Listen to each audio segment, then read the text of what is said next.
muito cheio. Não é, acho que é falta de vergonha na cara mesmo. Uso. Vamos lá, pessoal. A gente vai falar sobre a ressonância magnética.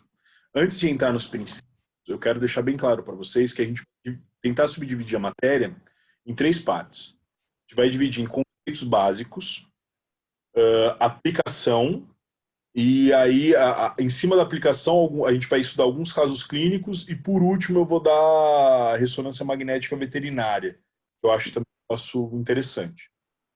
Mas o que vocês se atenham é nessa primeira parte, princípios, porque se você entende o princípio básico, as outras coisas é um efeito cascata. Por quê? Quero que vocês foquem nos princípios. Porque é uma matéria que é muito abstrata em até certo ponto. Vocês têm que entender como é que funciona o processo para depois a gente entrar na máquina. Porque muito. O pessoal confunde ressonância magnética com tomografia. São coisas totalmente diferentes. A gente vai trabalhar com partículas químicas e físicas, coisas totalmente diferentes. E aí, para não ter essa confusão, eu preciso que vocês separem bem os conceitos. E aí, agora, acho que vocês já tiveram tomografia. Tiveram já, não tiveram? Estamos tendo. Estão tendo, ótimo. Melhor ainda. Por quê? Aí eu vou entrar num aspecto com vocês, que vocês estão vendo toda a parte de raio-x convencional, parte de cortes e tal, e aí a gente vai entrar na ressonância, onde a ideia da tecnologia é muito parecida, mas os ajustes finos, né, o nível de precisão da ressonância é muito maior. E a gente vai entender porque é muito maior. Aí naquele vídeo lá, aqueles vídeos que eu dei, a gente vai trabalhar um pouco sobre magnetismo. Qual é a ideia do magnetismo, pessoal? Básico, simples. A gente tem um polo norte, um polo sul. Esses polos norte e polo sul atraem cargas positivas e negativas. Aí eu quero ilustrar para vocês de uma forma tranquila. A gente tem o ímã de geladeira, a gente tem o enfeitinho, a gente cola o iminha na geladeira. E por que, que o ímã é atraído pela geladeira? Porque a geladeira é de metal e o ímã é atraído pelo metal, certo? Sim. Tipo de magnetismo. Eu vou ter uma carga positiva ou negativa, e essa carga positiva ou negativa vai ser atraída por um polo positivo ou negativo. Por enquanto, a gente não precisa determinar nem polo positivo nem negativo. Isso para nós ainda não é importante. Você sabe que uma força ou uma carga, ela é atraída por uma carga oposta. Lembra aquela coisa dos opostos se atraem? Sim. Agora a gente vai ver funcionando na prática. Aí os opostos se atraem. Então, quando eu falo para vocês, os opostos se atraem, o que eu estou falando? Vai ser atraída pela carga negativa e vice-versa. A carga negativa vai ser atraída pela carga positiva. E em contraponto, a carga positiva com carga positiva, ela vai se repelir. E a carga negativa com carga negativa também automaticamente vai se repelir. Todo mundo entende esse conceito? Sim. Isso é física, é tranquilo isso aí. Isso pra gente. Qual que é o princípio básico que a gente trabalha em diagnóstico por imagem? Qual a primeira parte que a gente estudou lá atrás? A gente estudou o elétrico. O elétrico, via de regra, ele é uma partícula o quê? Uma partícula negativa. A gente pode adotar outras variantes aí, mas como via de regra, a gente adota ele como carga negativa. Uma carga negativa, ela vai ser atraída automaticamente por uma carga positiva. Por isso que a gente tem do átomo que tem os elétrons circundando ali a atmosfera atômica, e no núcleo a gente tem o nêutron e o próton unidos, e o próton sendo adotado como carga positiva, certo? Sim. Até aí tudo tranquilo.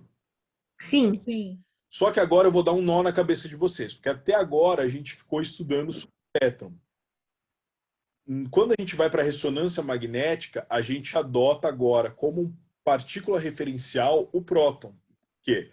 A gente tem dois motivos que a gente vai estudar, se aprofundar um pouco mais para frente. Primeiro, ele tem um peso ou massa química, massa molecular maior do que a do elétron. Lembra que a massa é quase insignificante, por isso que é uma partícula volátil, por isso que ele se torna em fóton, porque ele tem uma velocidade muito grande, porque ele não tem peso, o peso dele é quase nulo. Quando a gente vai para o próton, a gente está falando de uma massa de 1 em diante. Então, o elétron a gente vai girar entre 0,000 alguma coisa. E já o próton a gente já consegue adotar a partir de 1. Isso eu estou falando de peso químico, vocês precisam decorar isso. mas só para vocês fazerem a diferenciação. Ah, professor, mas dentro do átomo a gente não consegue separar nêutron e próton. A gente consegue, mas para nós agora não é interessante separação. O que eu quero que vocês enxerguem é, primeiro, nossa primeira partícula de referência é o elétron. Por que o elétron? Porque ele tinha carga negativa. Agora, Sim. a gente tem o próton no núcleo, e vamos esquecer um pouco o nêutron. A gente tem o próton no núcleo, que é carga positiva. Então, o elétron fica circundando a atmosfera atômica porque ele está atraído pelo próton, certo? Só que Sim. Sim. não vai ser mais interessante o elétron porque a massa dele é muito leve, é quase insignificante. E por que isso? Vamos usar um exemplo simples. A gente vai pensar agora num fluxo. Vamos pensar num fluxo contínuo. Pode ser o fluxo. Como é que eu faço para tornar o fluxo desse rio mais rápido? O que eu tenho que fazer? Eu estou pensando numa margem gigante ali, vamos pensar numa margem de 1 quilômetro. Para que eu acelere a velocidade desse rio no fluxo, eu vou ter que diminuir. Então, se eu tenho 1 quilômetro, eu vou diminuir ali para metade. Aí eu vou aumentar em pelo menos 50% a velocidade desse rio. Quando eu passo para as partículas, eu vou ter esse mesmo raciocínio. Por quê? Eu estou falando de campo magnético. Só que vocês viram aí, o primeiro tópico que eu coloquei aí no slide é aplicar campo magnético estático. Por quê? Lembra como é que o elétron fica na última camada lá do átomo? Ele não fica pulando de camada, aí chega um determinado momento que ele se desgarra daquele determinado átomo, ou daquela determinada camada, e vira um fóton, certo? Sim. O que a gente enxerga não é o elétron propriamente dito, mas a transformação dele em fóton nessa transição de camada por camada. E quando eu falo de campo estático é porque a imagem de ressonância magnética ela é constituída em tempo real. Então eu consigo ver tanto a imagem impressa quanto a imagem em tempo real. Eu consigo fazer isso no raio-x? Consigo com escopia, mas eu não consigo com detalhamento ou com nível de nitidez satisfatório. Para algumas aplicações até é interessante, mas para um diagnóstico de imagem, por exemplo, o nível de grau de espessura de um tumor ou os níveis de modificação tecidual interna de um tumor, eu não consigo ver no raio-x. Porque o raio-x só mostra para superfícies. Mesmo que ele seja 3 dimensões, que é o nosso caso na tomografia, eu só consigo ter a realização de 2 dimensões. Por quê? Ele vai me mostrar um campo mais denso e um campo menos denso. O que é mais denso vai ficar mais nítido para mim, o que é menos denso não vai ficar tão nítido. A gente só tem essas 2 variantes. Quando eu vou para a ressonância, não, falando do campo magnético que o corpo gera. Então, quando eu falo corpo estático, ou campo estático, é que eu preciso pegar esse campo magnético que é gerado pelo nosso corpo, porque o nosso corpo é formado de átomos, e eu preciso organizar ele de uma forma que eu consiga fazer com que o processador da máquina consiga enxergar ele de uma forma plena, ou de uma forma organizada, para gerar uma imagem em alta definição. Foi muito rápido? Vocês conseguiram entender? Não, deu para entender. Certo. Isso é o campo magnético estático. Para que a gente precisa do campo estático? A gente precisa do campo estático para que a imagem seja em alta definição. Basicamente isso. Porque quando a gente vai para a tomografia, o que a gente tem para melhorar a imagem? A gente usa um contraste. Na ressonância, a gente até pode usar um contraste, mas o nível de definição das imagens é muito maior. Por quê? Que eu consigo fazer com que aquele tecido se organize de forma magnética a ponto de eu conseguir enxergar a imagem de uma forma satisfatória. Sim. E aí a gente vai cair no como a gente vai conseguir organizar esse campo. Organiza esse campo. A gente tem 2 formas. A primeira forma é gerando um campo magnético muito maior do que o do nosso corpo, ou seja, eu sou uma geladeira, só que daí eu vou fazer um ímã 1000 vezes maior do que a minha geladeira. Aí o que acontece? A geladeira vai ser atraída pelo ímã, não ao contrário. Vocês conseguem enxergar isso? E aí agora vamos pôr o nosso corpo. A gente é a geladeira e a máquina de ressonância é o ímã gigante. E aí a gente vai ser atraído por esse ímã gigante. Então quando eu falo de Campo magnético em gradiente é porque eu posso subdividir esse campo com uma interação direta com o meu corpo. O que eu estou falando isso? É como se eu pegasse esse ímã gigantesco e conseguisse direcionar ele ou aumentar e diminuir os níveis de atração dele para cada parte do meu corpo. Lá na frente, e depois vocês podem anotar, depois vejam no vídeo, a gente vai usar uma coisa chamada bobina, que ela vai gerar o campo magnético estreito, magnético concentrado. Então, por exemplo, eu preciso fazer uma ressonância de joelho. Aí eu vou bobina só para o joelho. Preciso fazer uma ressonância de crânio. Eu vou usar a bobina de crânio. Por quê? Aí eu vou direcionar o campo magnético para aquela área específica do corpo que eu quero trabalhar. Porque lembrando que a ressonância magnética não trabalha com radiação ionizante, então ela não é prejudicial ao corpo. A única forma de criar algum prejuízo para o paciente é se ele tiver algum objeto metálico que faça interação direta com a ressonância. Aí pode acontecer algum acidente, mas fora isso, não tem nenhum ônus para o paciente. Tranquilo até aí? E como é que faz? Agora a gente vai para o Olimpo aí do estudo das partículas, porque início a gente estava falando de frequência, né? Só que frequência, né? Quando eu falo frequência livre, é que lembra que tinha uma tabelinha com todas as frequências? A gente sai desde frequência de Wi-Fi, aí a gente ia para frequência de rádio, aí frequência de ultravioleta, a gente ia para até chegar no raio-x. Lembra que tinha uma tabelinha dessa? Agora a gente vai pegar essa frequência, a gente vai transformar ela em radiofrequência. Quando eu falo de radiofrequência, eu estou dizendo que eu consigo pegar uma certa frequência, modular ela de alguma forma para gerar uma energia desejada. Claro disso é o Wi-Fi que a gente usa no nosso, por exemplo, a internet. Como é que a gente consegue pegar o nosso celular, digitar lá uma pesquisa e pelo Wi-Fi a gente receber todos os bits de informação? É tudo por radiofrequência. A única coisa que vai mudar e vai modular essas informações, o processador ou o receptor dessas informações. Então, nesse equipamento, diferente dos outros que usam raio-x, que é uma fonte fixa, né? A gente vai usar uma fonte induzida. Então, a diferença que vocês frisem. A gente estava usando uma fonte fixa, que é uma fonte de raio-x, uma ampola, ou na radioterapia por uma bobina de alta tensão, e agora a gente migra para a ressonância magnética, onde a gente vai gerar um pulso de radiofrequência através de altos índices de pulso magnético. E aí, quem gera esse alto índice de pulso magnético? É o magneto, que é o imã gigante que eu falei. Vou pontuar tudo isso. Em cima disso, a gente consegue gerar os pulsos de radiofrequência. Por que os pulsos de radiofrequência são muito importantes para frisar?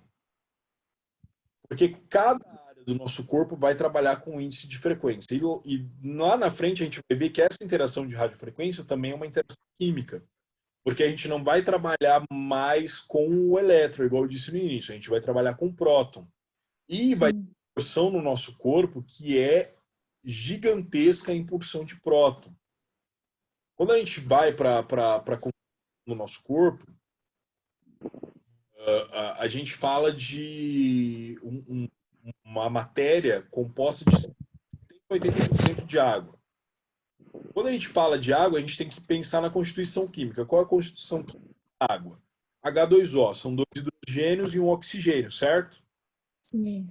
Isso nessa constituição, aí eu estou falando de hidrogênio que tem a massa variante aí, mas a gente adota a massa 2, e o oxigênio com massa 6. Só que a gente tem 2 oxigênios, 2 hidrogênios e um oxigênio. Quando a gente vai fazer o balanço geral do nosso corpo, a gente tem uma porção proporcional muito maior de hidrogênio do que de oxigênio. A massa do oxigênio pode ser maior, mas a proporção em quantidade de hidrogênio é maior. E aí, quando eu estou falando em proporção maior de hidrogênio, eu estou falando de um átomo químico. Quando eu falo de um átomo químico, eu estou falando de subdivisão tanto de elétron quanto de próton. Se eu falo que o hidrogênio tem a massa variante aí entre 1 e 2, então eu estou falando que a massa dele final é essa. Então a quantidade que ele tem de próton, a massa dele de próton, o Z dele, é equivalente. E aí, quando eu vou para a máquina vai organizar o que eu tenho em maior porção. Se é água, eu vou organizar a molécula que mais tem em abundância na água, que é o hidrogênio. Não preciso que vocês gravem isso agora, que a gente vai separar uma fatia de bolo só para falar disso. Uma aula praticamente inteira só para falar disso, porque daí a gente vai entrar em divisão e organização molecular, como é feita, para onde, qual sentido que vai cada uma, mas eu quero que vocês só enxerguem isso. Que essa radiofrequência vai interagir diretamente com a porção de hidrogênio e oxigênio que a gente tem no corpo, no caso a água, e aí ela vai tanto emitir um sinal quanto receber esse sinal através das bobinas. Então, o meu corpo ele recebe um pulso eletromagnético e ele responde esse pulso eletromagnético. Então, sempre a gente vai ter essa relação de feedback.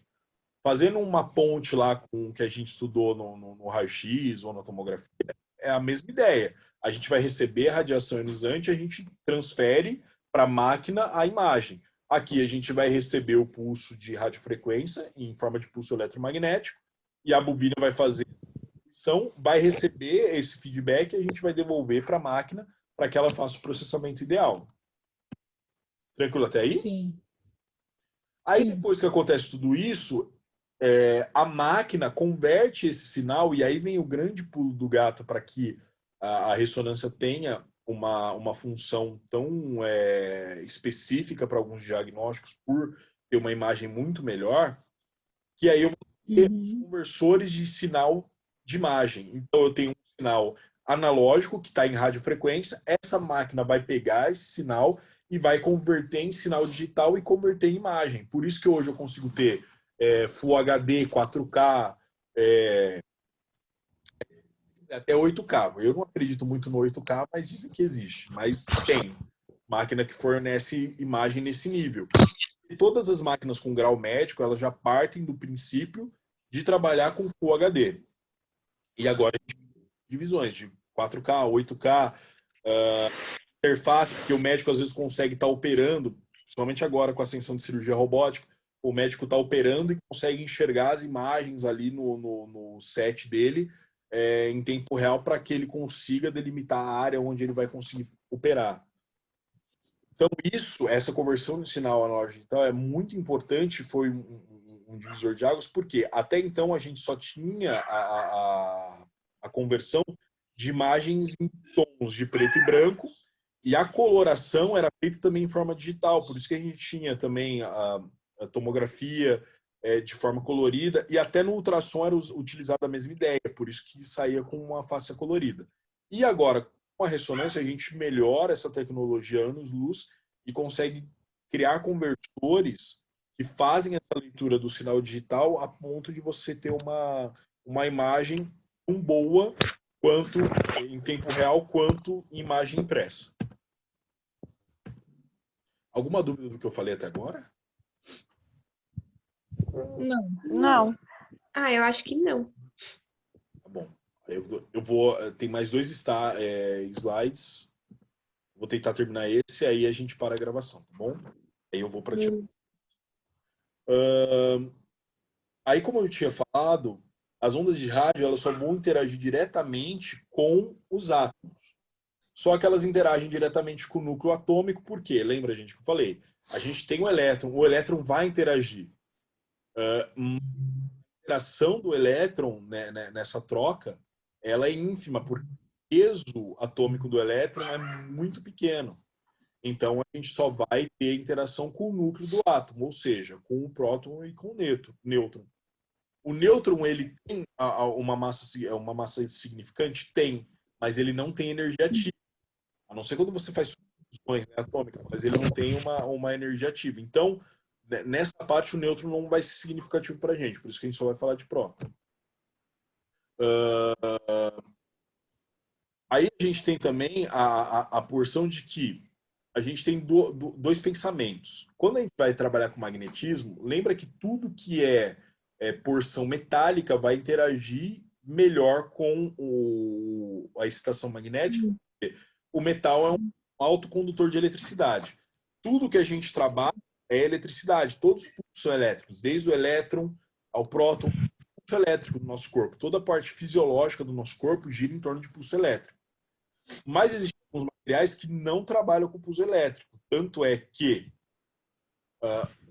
por exemplo, gás não é um bom condutor de eletricidade. Então, o pulso elétrico no gás, ele é deficitário. Pode ter condução, ou pode ter pulso eletromagnético, ou atração, ou repelir dentro dessa configuração do gás? Pode. Mas é quase ínfimo o nível de potencial energético. Professor, mas você acabou de falar que a gente vai usar hidrogênio e oxigênio. Só que quando eu falo de hidrogênio e oxigênio, eu estou falando numa mesclagem química somatória que gera o quê nessa somatória? Água. Então ele já não está mais na forma de gás, ele está na forma líquida. Aí eu consigo fazer essa interação. Aqui a gente tem uns exemplos de alguns núcleos adequados para essa interação magnética. A gente tem o carbono, a gente tem nitrogênio, a gente tem oxigênio e hidrogênio. Se você parar para ver essa configuração química aqui, todos esses são porções que a gente tem no corpo em abundância. Carbono a gente tem no corpo, nitrogênio a gente tem no corpo, porque a gente faz troca gasosa e a troca gasosa depende do nitrogênio. Oxigênio a gente tem em abundância no corpo, tanto para fazer a parte de troca gasosa, quanto nas moléculas de água. E hidrogênio a gente também tem na respiração para fazer troca gasosa e também nas moléculas de água. Deu para enxergar isso, galera? Sim. Tá muito pesado? Vocês querem que eu continue? Não, de boa. Vamos lá. Aí eu já vou cair, então, eu já vou dar uma acelerada, aí eu vou parar aqui. Tá. Aplicações ainda na introdução, a gente trabalhou lá atrás sobre hidrogênio e oxigênio. Aí aqui, ó, eu estou fazendo uma afirmação de que cada molécula de água contém 2 átomos de hidrogênio e 1 átomo de oxigênio. O corpo humano é composto de cerca de 70% a 80% de água. Quando eu falo isso, aí voltando para o slide anterior, eu estou falando da alta condutividade. Aí só separando aí para vocês na minha direita e provavelmente na direita de vocês também, no monitor, a gente separa ali oxigênio e hidrogênio. Quando eu coloco a porção disso no meu corpo, se é 80% do corpo, os outros 20%, 25%, até 30% são mesclas de carbono, sais minerais, entre outros. Então, isso aqui é a maior parte do meu corpo. E quando a gente vai lá para o estudo básico em química, não sei se vocês viram em filme, quando você pega, tem uma banheira de água, você põe o pé, e aí você joga alguma coisa com potencial elétrico, pode ser ínfimo potencial elétrico. O que acontece com a pessoa que está com o pé dentro da água? Morre eletrocutada ou leva um choque forte, né?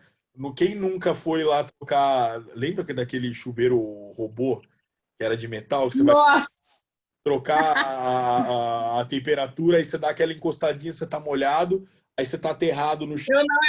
Choque. Oi? Eu pegava o cabo da vassoura. Então, porque dava aquele medo. Mas por que essa ideia? Porque o nosso corpo, como ele é formado em sua maior parte por água, ele é um excelente condutor elétrico. Quando a gente fala de radiofrequência, a gente está falando de frequências eletromagnéticas. E aí eu estou falando de eletromagnéticas. Então, o eletro é a corrente elétrica e o magnético é o potencial, positivo ou negativo, que vai ser atraído ou repelido. Então, eu estou falando que eu estou levando um potencial eletromagnético. E para o nosso corpo, isso é muito vantajoso.